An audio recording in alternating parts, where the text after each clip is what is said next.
First final here, this of the lower bracket variety. Gen G with side selection against KT.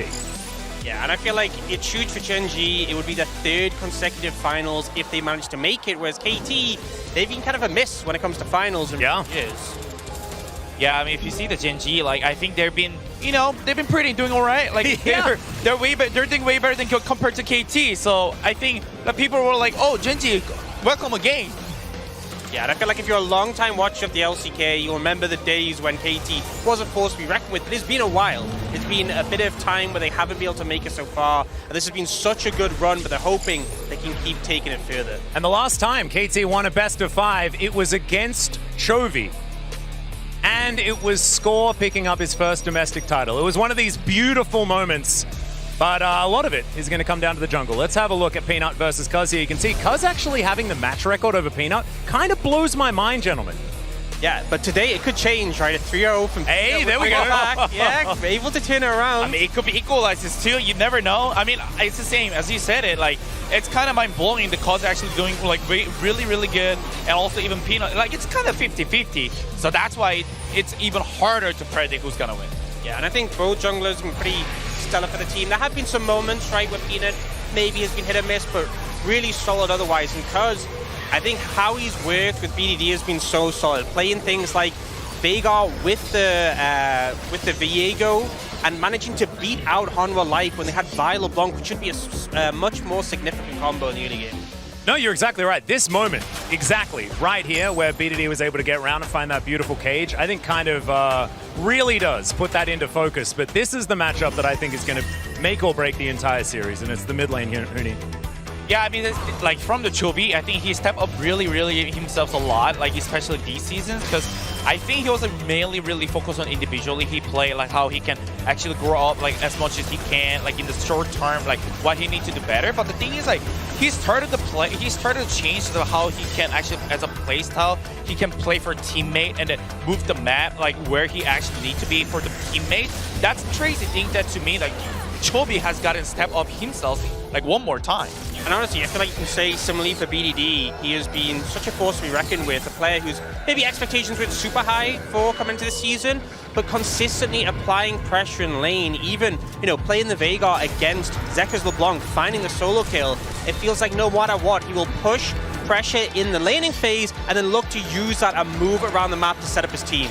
Yep, you can see with the first in-kill participation, it is BDD or bust here for KT a lot of the time, but his Viego has been controlling the map so incredibly effectively. We know he's got so many champions in his back pocket, right? His Twisted Fate was a...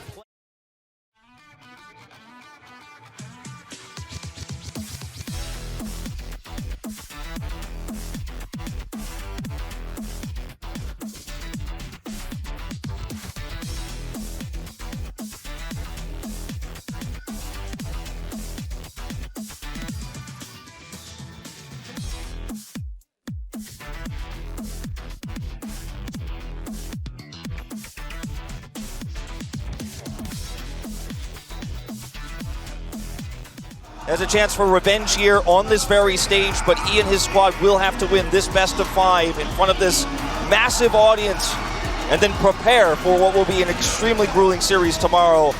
It's the upper bracket advantage that T1 holds as they get to watch this series from home and prepare very easily, very comfortably. As Peanut and the Hens go head-to-head, I don't know what they're gonna do here. Maybe just stare at each other. Oh, there it is, the fist bump. Going to ensure that the single target lockdown is there. Gen G can respond here with Aphelios and Fresh, but the Kench coming out early here and into Vi and Rakan. Very high value pick. Yeah, but unfortunately now Gen G can play the Lysandra Viego. This is the way. Oh boy. Gen G with a big draft gap here already in game 1, and I don't know if a top counter pick is going to salvage this for KT Roasters. So it does provide a reliable front line here, but we do have both teams kind of playing with a very aggressive dive style. here. Cuz is uncomfortable to threaten the Jace top side, so he just gets a free lane. As he's coming mid now, oh, there's a claw. It's Lissandra. Charm's gonna go wide, and what are you gonna do? Oh, goes back in. It's actually a very nice trade here for Cuz. Doesn't have to use a lot to get the stun. They did see him on the ward. As what's going on in top lane? This is already going in favor of Kiin. Opportunity, so very nicely done by KT. Oh boy, here we go. Already in the top lane. Kiin is getting it started as he's taking an extended trade here against Doran. Gonna be knocked back, flashes back in, and gets the smash down for first blood. Sion versus a Jace. No flash from the earlier play, and he knows he's got ult there. And he's Sion, he can keep pushing the advantage. Beautifully played from Kiin, and Doran already in game one under the pressure. All right, trying to make a play down at bot's side. That stun will land on aiming. Is just going to use his cleanse as now Aru comes down. Level 6 on Peanut, who does have Heartbreaker. Cuz has ult. And Cuz is coming in, but aiming is totally zoned away. Cuz certainly going to go for this one as, okay, flash out. Cuz not able to get in with the ultimate. Now he's got BDD, who gets first roam to the bottom side. And that is going to be KT. And, you know, he's 20 CS up, but a proactive play like this comes up big. And as good as that bot lane play is, that at least is a set play done and very well executed. This is a straight up 1v1.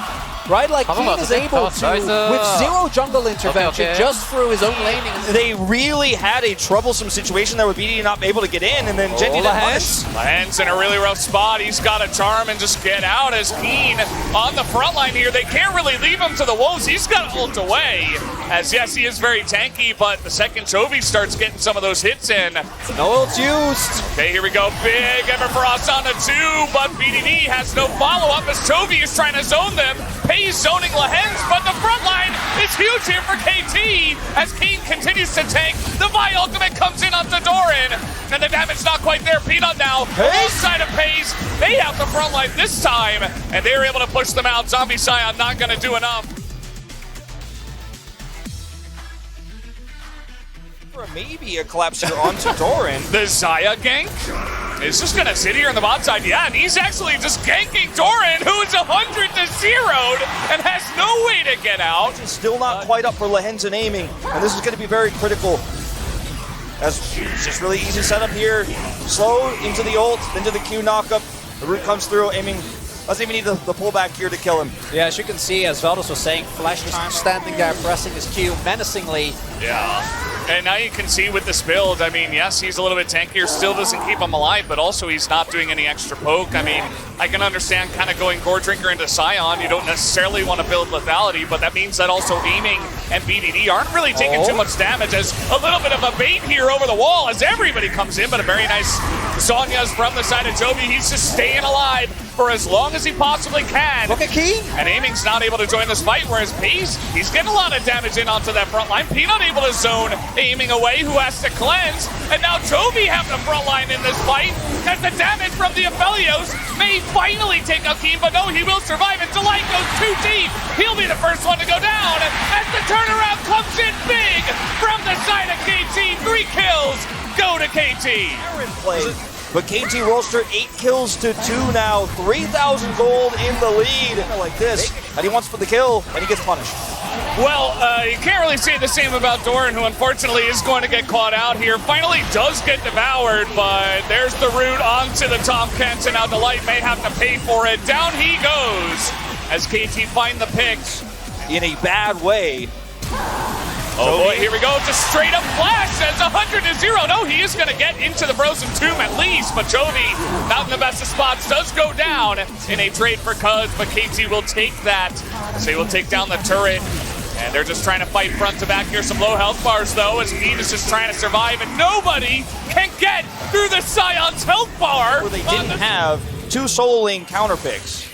And this is Doran, of course, getting caught, and this is the power of Ahri also. You have so much follow-up. Even if there's a Tom Kench to save you, the Tom Kench then gets caught. It's very difficult for him to avoid the follow-up here, and you can only go so far. But this is a KT roster with a Sion into Jace. You could call that a counter pick. You can get some stuff going, but I feel like, you know, as you guys were talking about some of the desperate fights that Gen G were taking in the mid-game. Aiming? Aiming is in the middle of nowhere, and he might just die. Down he goes. A full shutdown goes over as TP now for Kiin. He's trying to help his team as, I don't know, that's just 2 free kills over to Gen G. And we got a minute 14 until this dragon is coming up. has to ult and flash, still doesn't get away. And he's just up here. And this is something that we haven't seen from Aiming all year. This was a problem for him in the past. We saw this last year, Aiming being too far forward every now and then. He can't die, and what's even more crucial is, yes, the pick's nice, the shutdown's big, the gold matters. Yeah, I mean, KT ahead in the gold, but all the things you guys just mentioned, a little bit too much, and they will have to give that one away, as it is another objective bounty, by the way, that goes over to the hands of Gen G alongside of just being a straight-up Hextech Drake. So Kiin, by the way, he's on 3.5 items. Nobody really does damage to him, as they will eventually, but that is a double knock-up that comes in, and the counter-engage is massive from the side of KT as they go deep in onto Pace, who does have a front line, as the follow-up Pace gonna kill for himself in the charge, and the flash from BDD is way too much, and he can't get away from literally everything on the side of KT, who will win the fight. Beautiful plays from BDD coming on the flank angle. He's doing so much damage this game. He doesn't even have his Void Staff yet, but he's still able to make big damage happen here with these orbs. Lehens? Yeah, he's just stopping the back here. KT looking for the end of this game, and I believe that they do have it. We are 32 minutes in, and Lehens, even if he does go down, he has done his job. What a game one, a statement game from KT on red side here. Yeah, a little bit of a slight mess up there right towards the end, but a win is a win.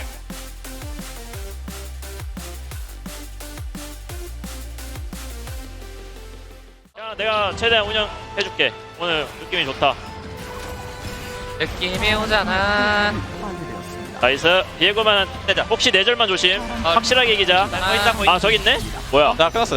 한판 잘해봅시다. 아, 나 너무 못했다. 아, 얘들아, 캐리해줘.